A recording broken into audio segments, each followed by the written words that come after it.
नमस्कार, मैं हूं मनीषा और on the occasion of world cancer day हम आ चुके हैं एक इन्फॉर्मेटिव वीडियो आपके लिए लेके। और मैं मौजूद हूँ कैंसर सेंटर वाशी में और मेरे साथ मौजूद हैं एक बहुत ही, मैं कहूँगी, एक स्पेशलिस्ट हैं जिनने बहुत सारी इन्फॉर्मेशन आपके लिए अभी रोक के रखे और आपको बताने वाले हैं। You have to get aware about each and everything. This is very important for each and every person. और इनको इंट्रोड्यूस मैं ऐसे करूंगी कि इनकी जर्नी स्टार्ट ही बहुत अच्छे तरीके से हुई थी और उन्होंने मुझे एक छोटी सी स्टोरी बताई, वो भी मैं आपको बताऊंगी। बट पहले मैं वेलकम करना चाहूंगी डॉक्टर पुष्पक सर का। सब पहले तो आपको बहुत बहुत स्वागत है। Thank you. एंड फर्स्टली आप बहुत सारे काम कर रहे हैं, बिकॉज मुझे पता चला कि ऐसे 2 सेंटर है, वाशी एंड थाने, जहाँ पे कई सारे कैंसर पेशेंट आते हैं और डिफरेंट टाइप के कैंसर्स होते हैं। बिकॉज जो नहीं जानते हैं और जो सफर कर रहे हैं उनके लिए भी बहुत इंफॉर्मेटिव है। सबसे पहले तो मैं चाहूंगी आप कैंसर सेंटर के बारे में थोड़ा सा बताएं।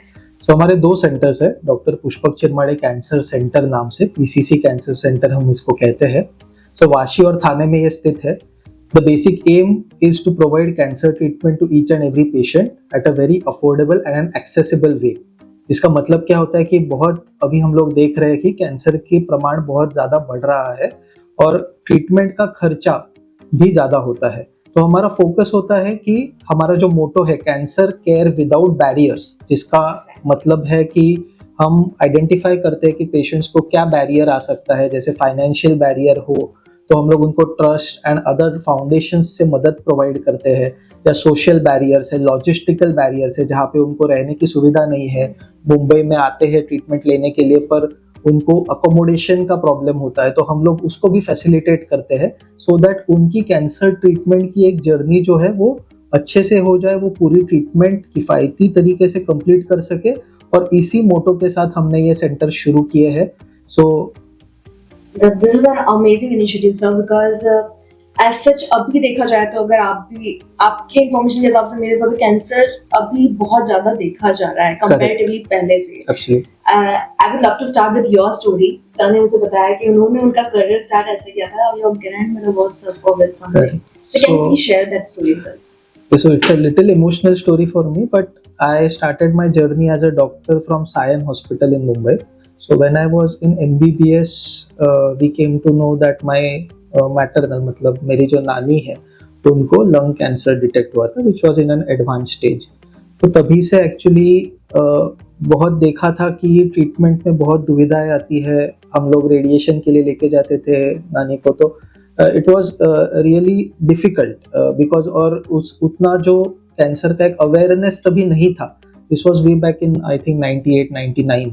तो तभी से एक माइंड में ये था कि कुछ हम लोग कैंसर पेशेंट्स के लिए करें, and that kind of inspired me to take up this field. Oncology जो फील्ड है, तो उतना इन मेडिकल ग्रेजुएट्स उतना ये फील्ड ऐसे स्टेलर फील्ड तभी नहीं था, बट वो एक इंस्पिरेशन हमेशा था। इसीलिए ये और उसीलिए एक थोड़ा एम्पैथी जैसा फीलिंग भी आता है पेशेंट्स के साथ, क्योंकि वो जर्नी से मैं गुजर चुका हूँ, हमारी फैमिली गुजर चुकी है, तो that helps. But the main aim is to make it more easy for all this patients.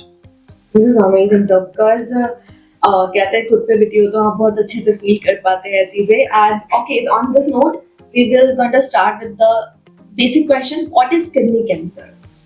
Correct. So actually kidney cancer awareness का ये मंथ चल रहा है। तो किडनी कैंसर एक one of the मैं बोल सकता हूँ कि one of the most dreaded disease है, क्योंकि किडनी कैंसर बेसिकली जो अपनी किडनीज होती है, जो अपने बॉडी की फिल्टर सिस्टम है, जहाँ से जो अपना टॉक्सिक मटेरियल जो बॉडी में डेवलप होता है with all the metabolism going on, so उसको यूरिन में से एक्सक्रीट करना है।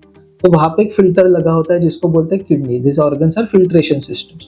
तो वो ये मटेरियल को फिल्टर करेगा, अच्छी चीज़ों को अंदर रखेगा और बाकी सब यूरिन में से जाएगा, ठीक है।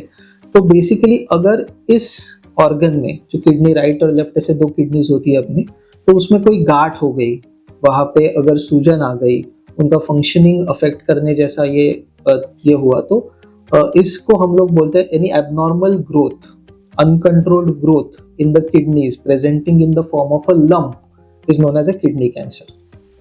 And so what are the types of kidney cancer? तो किडनी कैंसर एक्चुअली काफी टाइप के होते हैं।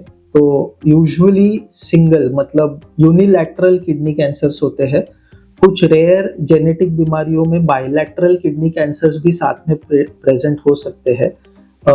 बट यूनिलैटरल किडनी कैंसर अगर हम लोग देखें तो किडनी कैंसर के दो मुख्य प्रकार है।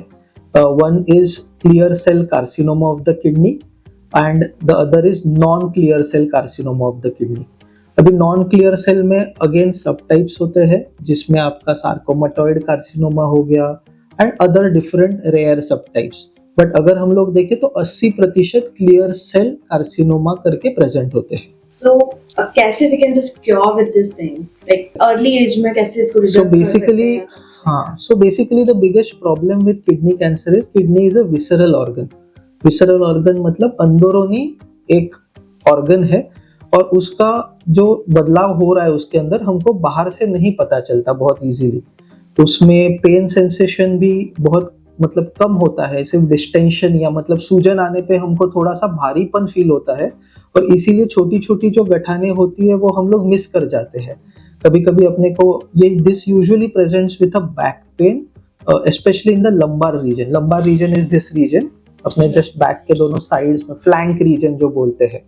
तो फ्लैंक हैवीनेस या फ्लैंक पेन करके ये प्रेजेंट होता है और धीरे धीरे ये पेन बढ़ सकता है। कुछ रेयर केसेस में पेनलेस हिमैट्यूरिया मतलब बिना दर्द के अगर आप पेशाब में से खून पास कर रहे हो, तो that is also one of the early features of kidney cancer. अगर ये आगे जाके बड़ा होता है या फिर इसमें एडवांस स्टेजेस में जाता है, ये बोन्स में स्प्रेड हो सकता है, लिवर में जा सकता है, उसके उधर एक ऑर्गन होता है जिसको एड्रीनल ग्लैंड बोलते हैं, वहां पे जा सकता है और जिस ऑर्गन को वो इन्वॉल्व करेगा फिर उसके सिम्टम्स हमको दिखाई देते हैं। So catching kidney cancer is very important in early stage, because अगर अर्ली स्टेज में इसको हम लोग पकड़ ले तो किडनी को बचा के सर्जरी करके, जिसको बोलते हैं पार्शियल नेफ्रेक्टोमी, हम लोग इसको गेट रिड कर सकते हैं, मतलब इसको पूरी तरह से क्योर कर सकते हैं। अगर ये इस स्टेज में हमने सर्जरी की तो इसको वापस आने का जो चांस होता है वो मिनिमल होता है। ठीक है, अभी हम लोग ये कैसे कर पाएंगे?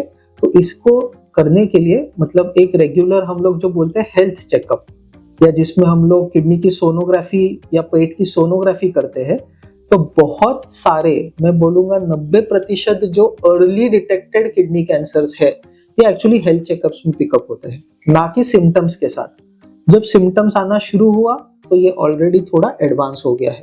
सो it's very important that you give importance to your health, be aware and do the necessary tests regularly once you cross a certain age, so that all these diseases are picked up early and they are treated more effectively and better. So health checkup जैसे sir ने कहा कि वो बहुत important है, must do that. And so अगर stage 1 की बात नहीं करें, stage 2, 3 तक अगर हम जाए तो how can you diagnose this? Correct. So हमेशा मैं लेक्चर्स में मेरे बोलता हूँ कि जो स्टेज 1, 2, 3, 4 ये कंसेप्ट है, ये थोड़ा सा पुराना कंसेप्ट हो गया है, क्योंकि अभी ट्रीटमेंट इतने अच्छे आ गए हैं कि स्टेज 4 या आखिरी स्टेज ऐसा कुछ रहा नहीं है। ठीक है, तो हम लोग बोलते हैं कि बेसिकली अगर किडनी कैंसर है तो ये early stage, locally advance stage और एडवांस स्टेज, ऐसे हम लोग इसको डिवाइड करते हैं। अर्ली स्टेज मतलब किडनी तक बीमारी सीमित है, तो किडनी को एक कैप्सूल होती है, मतलब एक बाहरी आवरण होता है, अगर वो उसके अंदर है तो उसको बोलते हैं अर्ली स्टेज, जहाँ पे हम लोग ऑपरेट करके उसको निकाल दे, एक तो पूरी किडनी को निकाल दे या फिर जो गांठ है उतनी ही निकाल। अगर वो कैप्सूल को तोड़ के बाहर जा रहा है, मतलब उसको पेनिट्रेट करके बाहर जा रहा है, आजू बाजू के ऑर्गन्स को इन्वॉल्व कर रहा है, तो इसको बोलेंगे लोकली एडवांस्ड। तो जहाँ पे पेशेंट टू पेशेंट या केस टू केस बेसिस पे हम लोग असेसमेंट करते हैं कि क्या मेथडोलॉजी इस पेशेंट के लिए बेस्ट होगी, जैसे इसमें सर्जरी पहले करनी है या इसमें कुछ थेरेपी या इंजेक्शंस देके इसको छोटा करना है।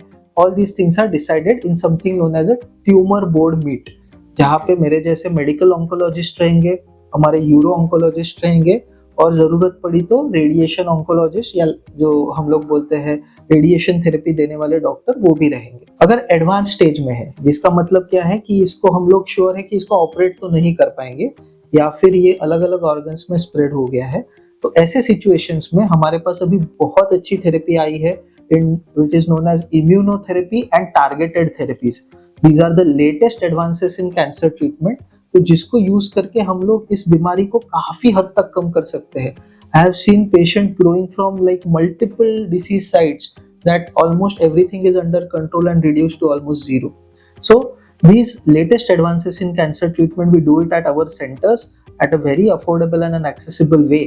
So immunotherapy and target therapy, अगर आपको इसके बारे में नहीं पता तो I will ask all of the listeners and watchers to go read about it. Google पे बहुत सारी आपको इंफॉर्मेशन मिलेगी. अभी तो चैट जीटीपी भी आ गया है तो आप उसको भी यूज कर सकते हैं. बट ये आपको जानना जरूरी है क्योंकि कोई भी स्टेज ऐसी नहीं है कि जहाँ पे ट्रीटमेंट करने से आपको फायदा नहीं होगा. ठीक है, तो बहुत बार पेशेंट्स ऐसे होते हैं कि एडवांस हो गया है, स्टेज 3-4 में है तो अभी नहीं करेंगे, या आखिरी स्टेज आ गई. तो ये बिल्कुल सही नहीं है. अभी बहुत सारे एडवांसेस हो गए ट्रीटमेंट्स में where we can really give good benefit and meaningful increment in life and health by treating these patients. And जो थेरेपी सर ने बताई है, if I can say that कि sir is already certified in this from Harvard, so obviously sir से better कोई नहीं हो सकता. If you want to know anything, you can just comment down. We will just give your message to sir, and sir will gonna definitely gonna help you us. But yeah, sir. अब सबसे बड़ा question, how can we just reduce the risk of having kidney cancer? Correct. तो kidney cancer को basically काफी सारे ये question को answer करने के लिए हमने जानना चाहिए कि रिस्क फैक्टर्स क्या है, किस वजह से किडनी कैंसर ज्यादा हो सकता है. तो सबसे ज्यादा जरूरी और सबसे ज्यादा इम्पोर्टेंट चीज है टोबैको कंजम्पशन एंड अल्कोहल. तो कोई भी कैंसर अगर आप देखें तो ये प्रिवेंटेबल रिस्क फैक्टर्स है. ठीक है, जिससे आपको कैंसर होने से बचाव आप कर सकते हैं. जैसे अगर आप टोबैको, स्मोकिंग, अल्कोहल का ज्यादा कंजम्पशन है तो कृपया इसको स्टॉप करें. 10 में से 9 कैंसर्स इन्हीं कारणों की वजह से हो रहे हैं. ठीक है, तो stop smoking, stop alcohol consumption and your kidney cancer और any other cancer risk will definitely come down by 50%. Second चीज है कि जो एक वेट, ओबेसिटी जो हम लोग बोलते हैं, मोटापा, so that also is one of the contributory factors to development of cancer. So आपको physical exercise, वेट को कंट्रोल में रखना, ज्यादा कार्बोहाइड्रेट रिच या शुगरी स्टफ नहीं खाना है जिसको हम लोग फास्ट फूड बोलते हैं, तो उसको अवॉइड करना है. तो आप ये सिंपल चीजें करें तो आपको किडनी कैंसर या कोई भी कैंसर से बहुत अच्छे से बचाव मिले. दूसरा, be aware, try to do all the tests, your regular health checkup, so that you detect this thing very early. And once you detect it early, you should follow or consult the right specialists to get it treated, so that you are guided in the right direction, because it's very important. बहुत बार हम लोग देखते हैं कि अलग अलग तरीके के उपचार और उपचार पद्धति पेशेंट्स यूज करते हैं जिससे टाइम वेस्ट होता है. और ये जो बीमारी है, जो कैंसर बीमारी है, इसमें सबसे जरूरी चीज है टाइम. सही वक्त पे सही इलाज, यही सबसे जरूरी चीज है. तो आपको उसको जल्दी डिटेक्ट करना है, सही इलाज लेना है. That will give us the best outcomes. Alright, sir. So last, I just want to know the thing from my end that sir, आपकी किसी पेशेंट की ऐसी स्टोरी जो आपको बहुत हार्ट टचिंग लगी हो हमारे सारे व्यूअर्स के लिए? Yes, so there is this would एक हमारे डॉक्टर ही है जिनके फादर को किडनी कैंसर डिटेक्ट हुआ था. He is an orthopedician practising in one of the major hospitals and his father was detected with an advanced kidney cancer. उनको lungs में ये बीमारी थी, किडनी में भी बीमारी थी. उन्होंने भी 2-3 ओपिनियन लिए थे. कुछ ओपिनियंस में ऐसे बोला था कि आपको किडनी रिमूव कर देना चाहिए. बट जब हमने केस स्टडी किया, so they came for a consultation. So I saw the case. He's a good friend. तो saw the case. So as per the recent data की सर्जरी का उनको बहुत ज्यादा एडवांटेज नहीं था. दूसरा कि because it was at multiple places, बहुत सारे एरियाज में था, तो सर्जरी करके हमको शायद कॉम्प्लिकेशंस ज्यादा होते rather than any meaningful benefit. तो हमने उनको एक ट्रीटमेंट शुरू की जिसको कॉम्बिनेशन ट्रीटमेंट बोलते हैं of immunotherapy and targeted therapy known as pembrolizumab and lenvatinib. तो ये जो 6 साइकिल्स इन्होंने लिए, हर 21 दिन में एक बार वो आते थे और डे केयर बेसिस पे सुबह को 9 बजे आते थे, 12 बजे तक उनकी छुट्टी हो जाती थी. तो डे केयर बेसिस पे महीने में एक बार ये ट्रीटमेंट चलती थी एंड गोली घर पे उनको खानी थी. After 6 cycles of 21 days, almost we saw that 90% of the disease was under control. Wow. And this was, I think, 2020 when we have started treatment. अभी भी अंकल, अभी हमने दवाई बंद कर दी है इंजेक्शंस की, he is taking tablets, he is very good, he is fit, he comes for regular follow-ups every 6 months. सो एक जो मन में धारणा होती है कि फैला हुआ कैंसर मतलब ये आखिरी आखिरी पड़ाव है, अभी लाइफ तो खत्म ही होने वाली है, ऐसा नहीं है. If we tackle it well and at the right time, I think we can definitely come out with good outcomes. This is an amazing and inspirational story for all these people जिनको लगता है cancer इस stage पर आने के बाद क्या और नहीं कर सकते. और सर ने बहुत अच्छी चीज कही कि डेफिनेटली हेल्थ चेकअप करवाते रहिए, बिकॉज आपको आपकी बॉडी के अंदर क्या हो रहा है शायद आप नहीं नोटिस कर पाए, but doctor can do that better than you. Thank you so much sir for joining us. This is an amazing podcast और आपसे बात करके मुझे बहुत अच्छा लगा.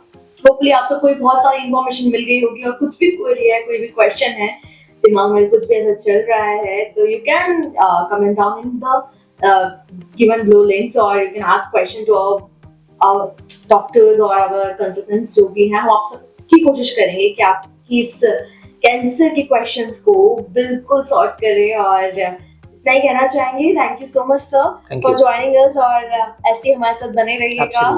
एंड आप सभी से कहूंगी कि बस खुश रहिए, मुस्कुराते रहिए और अपने स्वास्थ्य का ध्यान रखिए. Life is really meaningful.